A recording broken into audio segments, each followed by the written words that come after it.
Hello friend, GK जी इसके में आप सभी का स्वागत है। आज हम लोग एक इंटरेस्टिंग वीडियो के बारे में बात करेंगे। ये वीडियो आपको सभी एग्जाम के लिए हेल्पफुल होगा। और जो भी दोस्त अगर मेरे चैनल पर नया है तो चैनल को सब्सक्राइब कर लें, साथ में बेल आइकन दबा लें। चलिए वीडियो के माध्यम से देखते हैं, और वीडियो को बिना स्किप किए पूरा ज़रूर देखिएगा, तभी आपको समझ में आएगा। पहला क्वेश्चन है कि निम्नलिखित में से पांडव की राजधानी कौन सी थी? तो पांडव की राजधानी कहाँ थी? तो मदुरै थी। ठीक है। पांडव राज्यों का उद्गार कब हुआ था? तो ये संगम काल में हुआ था। किस काल में हुआ था? संगम काल में। संगम काल को दो भागों में बांटा गया था, एक चोल था, एक चेर था। चोल की राजधानी कहाँ थी? तो ये था कावेरीपट्टनम। और चोलों की पहली राजधानी कहाँ हुआ करता था? तो उदयपुर। कहाँ? उदयपुर। चोल की राजधानी पहले था, लेकिन बाद में फिर मदुरै बनाया गया। और ये कावेरीपट्टनम एक जगह है मदुरै में। ठीक है। अहमदाबाद में पहली सूती कपड़ा मिल किस वर्ष शुरू किया गया था? तो 1861 में शुरू किया गया था। और अहमदाबाद किस नदी किनारे स्थित है? तो साबरमती नदी किनारे स्थित है। और 1854 ईस्वी में पहला मिल कारखाना यानी सूती कपड़ा का कहाँ लगाया गया था? तो बम्बई में लगाया था। दूसरा कहाँ लगाया गया था? तो 1861 में अहमदाबाद में। जबलपुर निम्नलिखित में से किस नदी के तट पर स्थित है? तो जबलपुर नर्मदा नदी के तट पर स्थित है। चुलिया जलप्रपात चंबल नदी पर स्थित है, जो कि राजस्थान में स्थित है। गोदावरी नदी नासिक महाराष्ट्र में स्थित है। और ये इसी शहर के किनारे नासिक स्थित है। औरंगाबाद। गंगा नदी भारत की सबसे लंबी नदी है। इसकी लंबाई की बात करें तो 2525 किलोमीटर है। और सबसे गंगा नदी किनारे सबसे बड़ा बसा हुआ शहर कौन है? तो कानपुर है। ठीक है। और बिहार में पटना, आरा, भागलपुर, बक्सर ये सभी गंगा नदी किनारे स्थित है। और जबलपुर मध्य प्रदेश में स्थित है। ठीक है। और चंबल नदी को राजस्थान की जीवन रेखा नदी बोलते हैं। और ये नर्मदा नदी जो है ये डेल्टा का निर्माण नहीं करती है, यानी एस्चुरी बनाती है।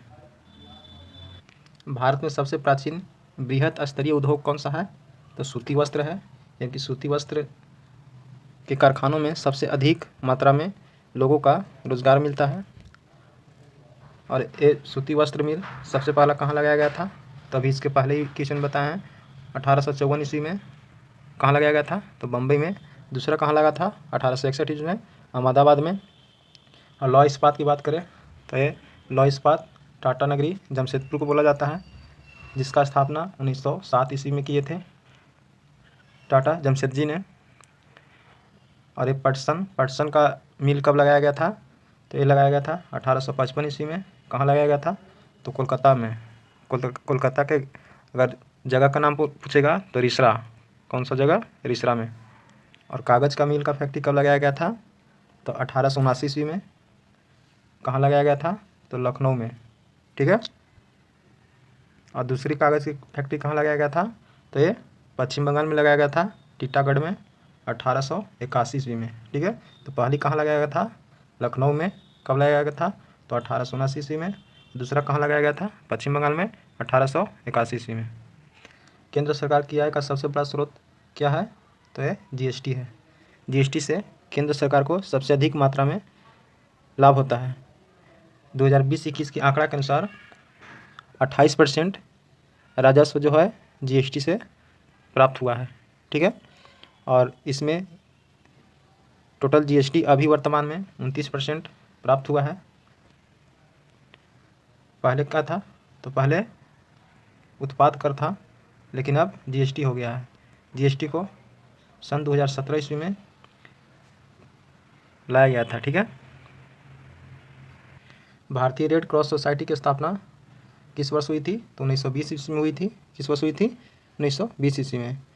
यह अंतर्राष्ट्रीय रेड क्रॉस सोसाइटी है, यानी ये अंतर्राष्ट्रीय स्तर पर मनाया जाता है। और इसकी स्थापना 1920 ईस्वी में किया गया था। ठीक है। तीसरी पंचवर्षीय योजना 1932 में किया गया था। और 1945 में द्वितीय विश्व युद्ध समाप्त हुआ था। शिव समुद्रम जलप्रपात किस नदी पर है? तो ये कावेरी नदी पर है। किस नदी पे है? कावेरी नदी पर स्थित है। कहाँ पड़ता है शिव समुद्र जलप्रपात? तो ये कर्नाटक में पड़ता है। ठीक है। कावेरी नदी से और कौन कौन से विद्युत यंत्र यानी शिव समुद्र जल प्रपात से कौन कौन से शहरों को विद्युत उत्पादन किया जाता है? तो कर्नाटक हो गया, कर्नाटक के एक मैसूर हो गया, बेंगलुरु हो गया, कोलार जहाँ पे सोना सबसे अधिक मात्रा में पाया जाता है। इस सभी से कावेरी नदी से लाभ मिलता है। ठीक है। मांडवी गोवा नदी किनारे, गोवा जो है मांडवी नदी किनारे है। स्वतंत्र भारत के प्रथम राष्ट्रपति कौन थे? किस राज्य के थे? तो ये बिहार के थे, डॉक्टर राजेंद्र प्रसाद। इनका जन्म कब हुआ था? तो 3 दिसंबर 1883 ईस्वी को। कितना ईस्वी को? 1883 ईस्वी को। ठीक है। तो ये स्वतंत्र भारत के प्रथम राष्ट्रपति किस राज्य के थे? तो बिहार के थे। ठीक है। तो ये बिहार हो जाएगा। इनका जन्म कब हुआ था? तो 3 दिसंबर 1883 ईस्वी को। जीरादई नामक गाँव सारण में पड़ता है। राष्ट्रीय राजमार्गों की सर्वाधिक लंबाई किस राज्य में है? तो महाराष्ट्र में है। ठीक है। लेकिन वर्तमान में आंकड़ा के अनुसार उत्तर प्रदेश हो गया है, लेकिन अभी आया नहीं है, लेकिन ये महाराष्ट्र ही है और सबसे ज़्यादा पक्की रोड भी यहीं है। ठीक है। उत्तर प्रदेश गेहूं उत्पादन में सबसे बड़ा राज्य है। ठीक है। विश्व उपभोक्ता अधिकार दिवस मनाया जाता है तो 15 मार्च को मनाया जाता है। किस दिन मनाया जाता है? 15 मार्च को। ठीक है। सार्क की स्थापना कब हुआ था? तो 1985 ईस्वी को हुआ था। सार्क में कुल कितने देश आते हैं? तो टोटल इसमें 8 देश आते हैं। ठीक है। सार्क का फुल फॉर्म क्या होता है? SAARC, south Asian association for regional cooperation. South Asian association for regional corporation. इसकी स्थापना कब हुआ था? तो 1985 ईस्वी को हुआ था। इसमें कुल कितने देश हैं? तो 8 देश हैं। चलिए 8 देशों का नाम बताते हैं। एक बांग्लादेश है, भूटान है, भारत, मालदीव, नेपाल, पाकिस्तान, श्रीलंका और एक 8वां जो देश है अफगानिस्तान शामिल हुआ है। ठीक है। तो टोटल पहले कितना था? तो पहले 7 थे, लेकिन वर्तमान में कितने हैं सार्क में? तो 8 हैं। कौन कौन है? बांग्लादेश, भूटान, भारत, मालदीव, नेपाल, पाकिस्तान, श्रीलंका और एक अफगानिस्तान। और इसका सचिवालय कहाँ है, यानी इसका संगठन का? तो ये काठमांडू में है। सार्क का हेडक्वार्टर कहाँ है?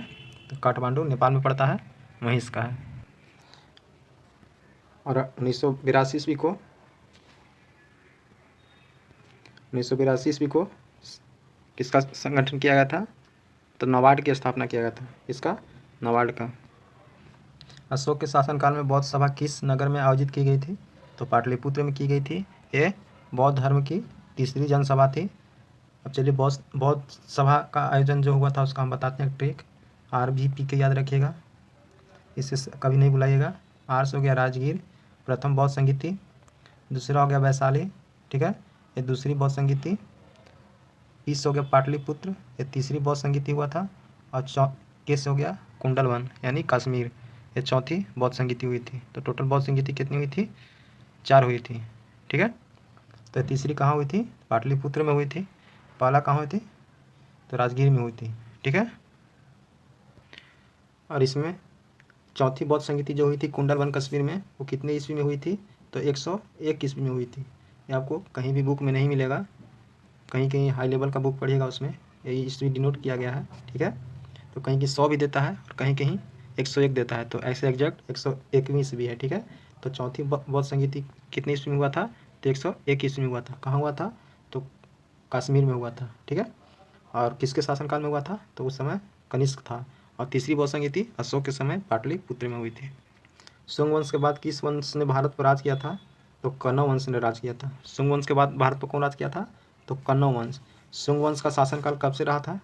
तो 185 ईस्वी से ईसा पूर्व से 73 ईसा पूर्व तक। ठीक है। इसके बाद कण्व वंश का शासन कब से रहा? तो सुंग वंश का खत्म होता है 1973 ईस्वी से, यानी ईसा पूर्व से 28 ईसा पूर्व तक कौन रहता है? तो कण्व। ठीक है। और सुंग वंश का कब से कब रहता है? तो 185 ईसा पूर्व से 73 ईसा पूर्व तक। ठीक है। कण्व वंश के संस्थापक कौन थे? तो वासुदेव थे। कौन थे? वासुदेव। कुमार संभवम महाकाव्य किस कवि ने लिखा था? तो कुमार संभवम किसके बुक है? तो कालिदास का है। किसका है? कालिदास का। चलिए कालिदास का और बुक है, कुमार संभवम हो गया, विक्रमादित्य हो गया, ये सभी कालिदास के बुक हैं। और ये कालिदास कौन थे? तो चंद्रगुप्त द्वितीय के दरबारी कवि थे। ठीक है। और कालिदास को और क्या बोला जाता है, तो भारत का शेक्सपियर बोला जाता है। कौटिल्य के अर्थशास्त्र में किस पहलू पर प्रकाश डाला गया है, तो राजनीतिक नीतियाँ पर डाला गया है। किस पे डाला गया है, कौटिल्य के अर्थशास्त्र पर, तो राजनीतिक नीतियों के बारे में उल्लेख किया गया है। कौटिल्य को और क्या नाम से जाना जाता है, तो इन्हीं को कुमारगुप्त बोला जाता है या चाणक्य बोला जाता है। ठीक है। और नालंदा विश्वविद्यालय की स्थापना किसने किए थे, यानी बनवाए किसने थे, तो कुमारगुप्त ने ही बनवाए थे। तैमूर के आक्रमण के बाद भारत में किस वंश का राज स्थापित हुआ, तो तैमूर आक्रमण के बाद भारत सैयद वंश का स्थापना होता है। ठीक है। इसका सैयद वंश के संस्थापक कौन थे, जो खिजर खां थे। कौन थे, खिजर खां। 1414 ईस्वी में खिजर खां ने सैयद वंश की स्थापना करते हैं और ये तैमूर के बाद शासन करने बढ़ जाते हैं। ठीक है। तो तैमूर के बाद भारत में किसने आक्रमण किया, तो सैयद वंश ने। ठीक है। और लोधी वंश के संस्थापक कौन था, तो बहलोल लोधी था। और खिलजी वंश के तो खिजर खां। ठीक है। खिलजी वंश के तो मोहन बिन खिलजी ही था। ठीक है।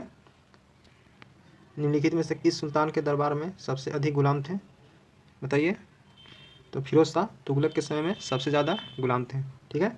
फिरोज शाह तुगलक, इसमें टोटल कितने गुलाम थे, तो 1,80,000। कितना, 1,80,000 लोग इसमें गुलाम थे। ठीक है। फिरोज शाह तुगलक का शासनकाल कब से कब तक रखता है, तो 1351 ईस्वी से 1388 ईस्वी तक। कब से, 1351 ईस्वी से 1388 ईस्वी तक रहता है। किसका रहता है, तो फिरोज शाह तुगलक का।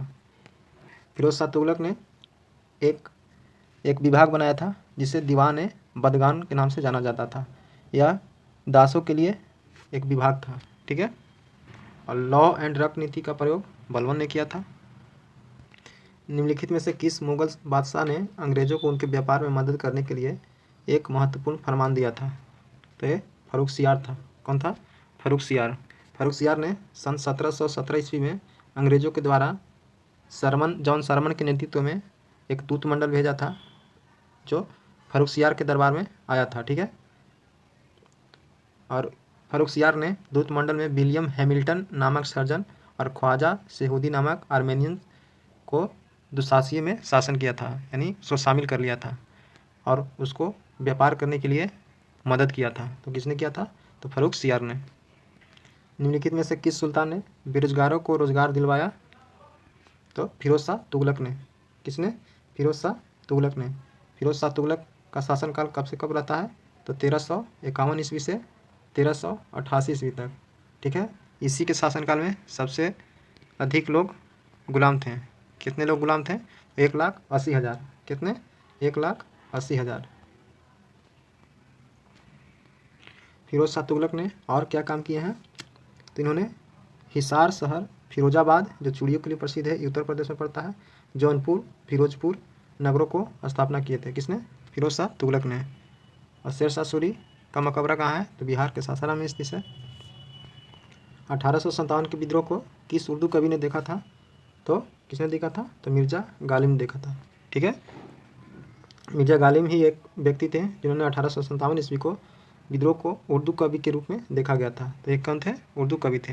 इनका मृत्यु कब हुआ था, तो 1869 ईस्वी को, जिस दिन महात्मा गांधी जी का जन्म हुआ था। ठीक है। उस दिन इनको मृत्यु हो गया था। तो दोस्तों उम्मीद करते हैं कि ये सेशन आपको बहुत अच्छा लगा होगा। अगर सेशन अच्छा लगे तो वीडियो को ज़्यादा से ज़्यादा दोस्तों के पास शेयर करिएगा और ज़्यादा से ज़्यादा लाइक कीजिएगा, क्योंकि वही मेरा मोटिवेशन होता है। ठीक है दोस्तों, मिलते हैं नेक्स्ट वीडियो में और बहुत ही इंटरेस्टिंग वीडियो के साथ मिलेंगे। बहुत बहुत धन्यवाद।